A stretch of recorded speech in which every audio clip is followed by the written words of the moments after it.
Ni hao tongji. So, the wheel of events passes ever onwards, and we have word that there may be a sale of the Dungeons and Dragons property to the Chinese computer game, mobile game giant TenCent, which controls or runs or has a large-scale interest in an awful lot of other computer game companies as well. This has been floated before at various times by various people, but never seemed like much of a real thing before. Hasbro, however, is in real trouble financially, and after the Baldur's Gate game did so well, they apparently approached Larian Studios, in whom Tencent owns about 30%. And Larian were like, well, we can't afford it, but Tencent might. So they appear, according to reporting, to have brokered a potential deal between Hasbro and Tencent to sell them the D&D property. Though it's important to note that there's not a huge amount of confirmation, and certainly no such deal is settled yet, and it could take many different forms. Now, like we usually do, but haven't been doing recently on this channel, let's zoom out a bit. So, TenCent is a Chinese company, which means that it has what amounts to a Chinese communist commissar stationed at its main company and in probably many of its subsidiaries. This is kind of standard practice for the Chinese Communist Party. They place their apparatchiks in these companies to keep an eye on things, make sure everything's above board, act as censors, all of that sort of thing, right? Though this is unlikely to particularly affect Dungeons and Dragons. Tencent make their money from computer games through sub-studios and shares in other companies, particularly from mobile games and all those microtransactions and horrible things we've been worrying about when it comes to the digital tabletop and all the rest of it. D&D, the tabletop game, is extremely small potatoes comparatively, perhaps even beneath their notice. But that doesn't mean that they're going to eliminate the tabletop game Dungeons and Dragons, even if they just take the IP and plug it into a whole bunch of generic mobile and other games, or allow studios like Larian under license to produce bigger games for it. It would make sense for them to keep Dungeons and Dragons, the tabletop game, going in order to produce new intellectual property, in much the same way that Marvel Comics became a kind of wart on the anus of Marvel films, diminished but still there to act as a testbed for, as it turned out, terrible ideas, which they then incorporated into the movies anyway. So, yeah, in theory it's a good idea. In practice, they're perhaps not using it the best way.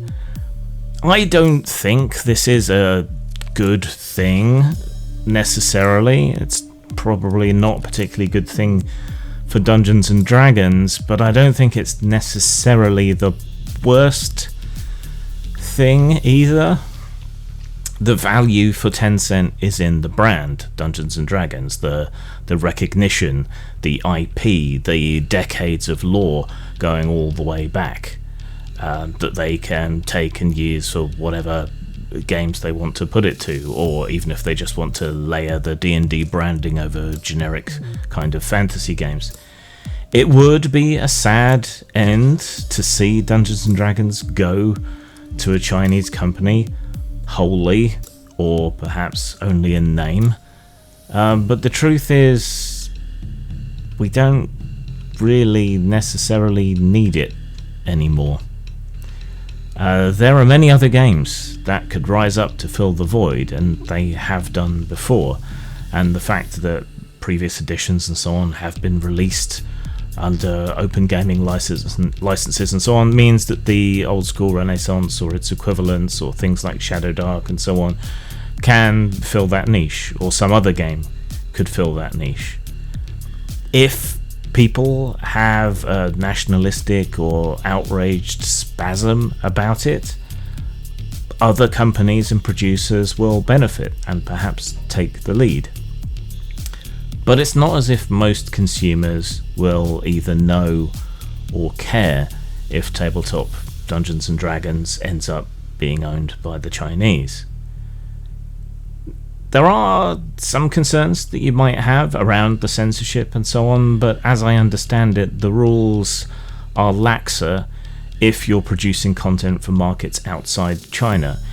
If you're producing content for markets inside China, which they might, D&D based Jubensha would be an obvious synergy to go for here, but it's interesting to think of some commissar squirreled away somewhere in TenCent going over Dungeons and Dragons and horrified about the focus on looting and gold, on mythological creatures that the party doesn't approve of gods when they're state atheists, and ghosts, and the supernatural, which they're also rather against, not to mention violence and blood, which they're also against.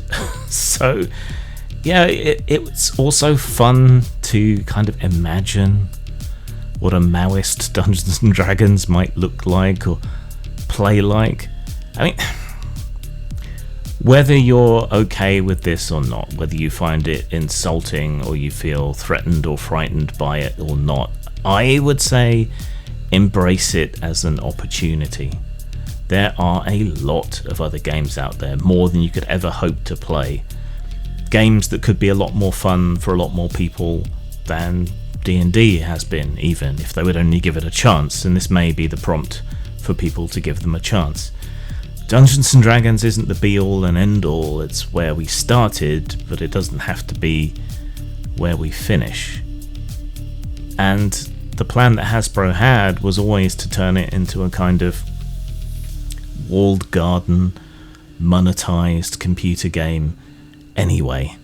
So, if it's a choice between being ripped off by an American company and being ripped off and disrespected by a Chinese company, I really don't think there's that much difference. Zhang. Machinations of the Space Princess is an old-school RPG with a sci-fi setting. The rules are familiar and at once innovative. Opened up so you can play literally any alien species you can envision. Purchase it at RPG Now or Lulu.com.